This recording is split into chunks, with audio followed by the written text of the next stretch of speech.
Hello everyone, Jim White here, Cricket World TV, John Pennington on my right. Hello Jim, lovely to be here again. What a day of cricket we've seen. Two fantastic games of cricket, an absolute nail-biter at the end of the day, and somebody's going home. JP, talk us through overall what's happened today. Well, the underlying theme of the day, the major headline, India, the reigning champions, are out. They've been beaten by England. They cannot now progress to the semi-finals, which means South Africa, we thought they'd go through, they are now definitely through, regardless of the remaining round of fixtures. So that's the main story of the day.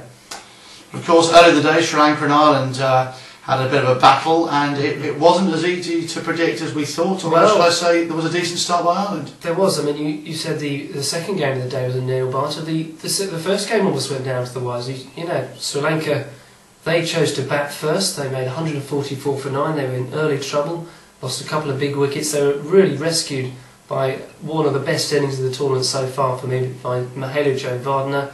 78 and 53 balls, shots just about all around the wicket, some lovely cover drives and intelligent flicks on the leg side. Alex Cusack picked up 4 for 18, very impressive from him. And Ireland, they gave it a really good go. William Porterfield, Niall O'Brien at the top of the order came out. They put on a half century. Sri Lanka were under pressure, but they're just so good. Malinga, Mendes came in with a couple of wickets apiece. John Mooney came in, hit 31 not out, but the main men had gone by that time. And Malinga, 2 wickets in 2 balls.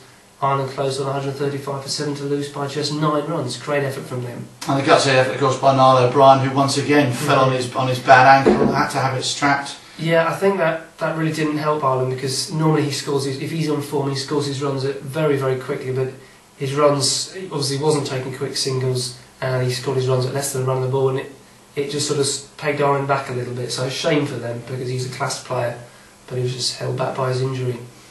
And later in the day, South Africa were watching, obviously very keenly to see what would happen, England versus India, and right down to the wire, last ball finish, and as you said earlier, India didn't manage to get over past the ropes. Didn't quite do enough, did they? I mean, England, they were putting to bat. India said that we feel comfortable chasing, we'd rather chase, see what England can set a total. Not something England have done particularly well in 2020 international cricket.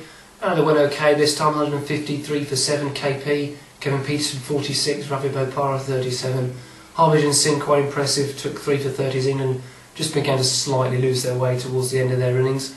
But 153 for 7, we thought, well, it's a pass score, but it's going to need some really good bowling and fielding to defend it. And for once, England actually turned it on with the ball, and excellent in the field as well. Lots of short stuff to the Indian batsmen who really struggled with that, and they closed on 150 for 5, so 3 runs in it.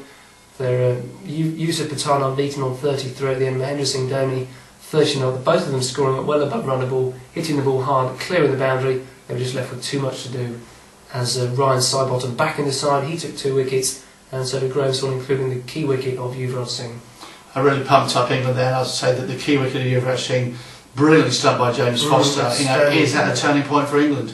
Well, it could be, isn't it? But we've seen so far twice in this tournament, they've lost a game, they've had to win the next one, and they have. So is that a sign of inconsistency, or is it a sign of being able to turn it on when it matters most? It's difficult to judge, but England got most things right today. India weren't quite at the races. You have to sort of wonder why Ravi Jadeja was in at 4 when they needed to keep hitting the ball, quickly. It didn't quite work for them. They'll be massively disappointed, and the fans in India will be even more disappointed with their team out, reigning champions. And South Africa are through as a result.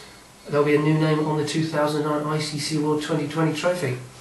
Well, it's been a great day of cricket. We've seen some great batting, some great bowling, and 2 very, very good matches. A Super Sunday, in fact. It was. And what's coming up? Well, before I go on to what's coming up, it's just to not forget the women, of course. England women, great day for English cricket. England women are in the semi-finals of their competition. They beat Sri Lanka women by 71 runs, comprehensive win. Their win set up by India's 75 not out from Claire Taylor. Australia women got off the mark with an 8-wicket win over the West Indies. Tomorrow, Jim, we've got West Indies take on England. That is a quarter-final. The winner of that goes through, the loser goes home. So everything to play for there. Looking forward to Chris Gale taking on England. And obviously Kevin Peterson, great mates with him, should be an interesting battle should they bowl at one another.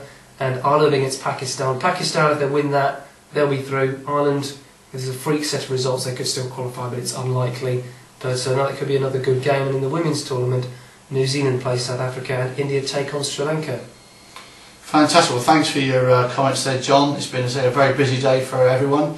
Well played to all the teams that have done well today. Commiserations to the losers.